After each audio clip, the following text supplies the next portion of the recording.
ఇంకా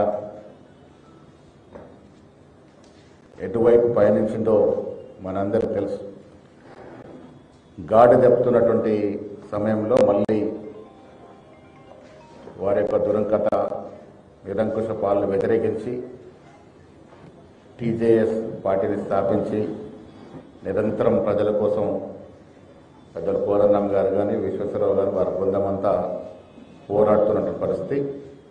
10 ఏళ్ల నిరంకుశిత పాలన విముక్తి కొరకు ఆనాడు 18లో కానీ తర్వాత 23లో కానీ కాంగ్రెస్ పార్టీతో కమ్యూనిస్ట్ పార్టీతో కలిసి కేసీఆర్ వ్యతిరేక పాలనలో మేమంతా నిమగ్నమైన సంగతి మర్చిపోలేనట్టుంది.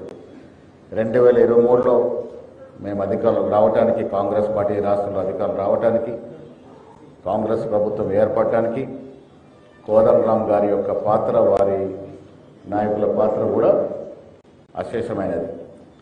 వారు మాతో పాటు మిత్రపక్షంగా ఉన్నారు. ప్రజా సంక్షేమ కార్యక్రమాల్లో ఎప్పటికప్పుడు ప్రభుత్వానికి, పార్టీకి వారు సూచనలు, సలహాలు ఇస్తూ ఉన్నారు. ముఖ్యంగా తెలంగాణ దేనికోసం తెచ్చుకున్నామో నిరుద్యోగ వారి యొక్క ఉద్యోగాల కోసం వారి సలహా సూచనలు పాటించి రేవంత్ రెడ్డి గారి ప్రభుత్వం ఇదివరకు దాదాపు 80,000 పైచిలకు ప్రభుత్వ ఉద్యోగాలు ఇచ్చినటువంటి పరిస్థితి.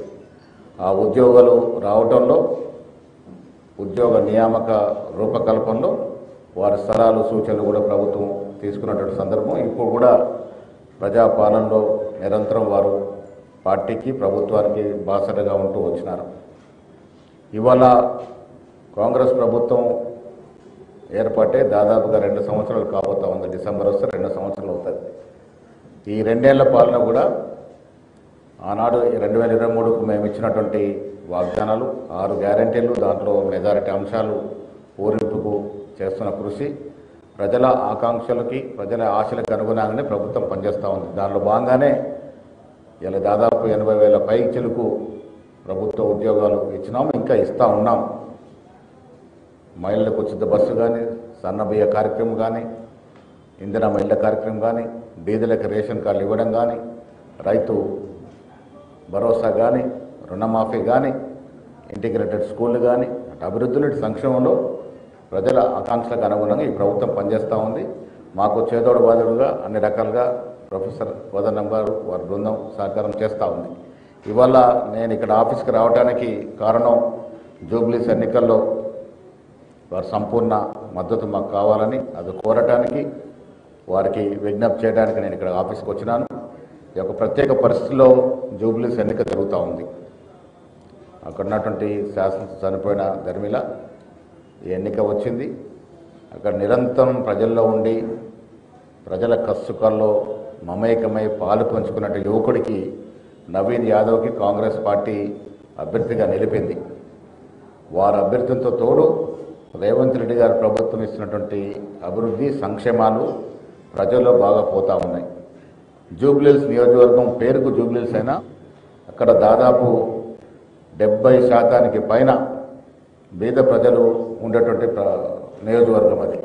వారికి సన్న బియ్యం అందుతూ ఉన్నాయి, రేషన్ కార్డులు వస్తూ ఉన్నాయి, ఇందిరా మహిళ స్కీమ్ అందుతూ ఉంది, ఉద్యోగాలు వస్తూ ఉన్నాయి.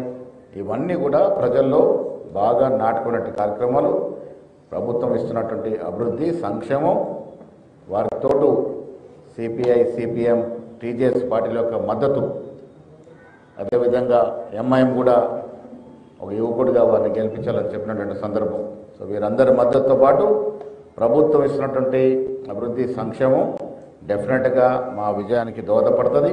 మిత్రపక్షాల మద్దతు, ప్రభుత్వ సంక్షేమం, అభివృద్ధి, యువకులైనటువంటి అభ్యర్థి అక్కడ కాంగ్రెస్ అభ్యర్థి కావడం, ఇవన్నిటి ధర్మిలా కనీసం 50,000కు తగ్గకుండా జూబ్లీహిల్స్ నియోజకవర్గ సీటు కాంగ్రెస్ పార్టీ గెలుచుకుంటుంది. దాంట్లో భాగంగా ఇలా పెద్దలందరి సహకారం కోరటానికి నేను ఈ కార్యాలయానికి వచ్చాను. పెద్దలు కోదండరాం గారిని, అదేవిధంగా విశ్వేశ్వరరావు గారిని, వారితో ఉన్న పెద్దలందరినీ కూడా జూబ్లీహిల్స్ నియోజకవర్గంలో మీ వంతు సహకారం ఇవ్వాల్సిందిగా, మీ మద్దతు, సంపూర్ణ మద్దతు ప్రకటించాల్సిందిగా, వారికి ఉన్నటువంటి ఫాలోయింగ్ కానీ అక్కడ ఉన్నటువంటి వారి కార్యకర్తలు వారి అనుచగరం అంతా కూడా నిమగ్నమై జూబ్లీహిల్స్లో కాంగ్రెస్ పార్టీ అభ్యర్థి విజయం కోసం కష్టపడాలని వారి వంతు సహకారం అందించాలని ఈ సందర్భంగా మీ సమక్షంలో వారిని కోరుతా ఉన్నాను. ధన్యవాదాలు.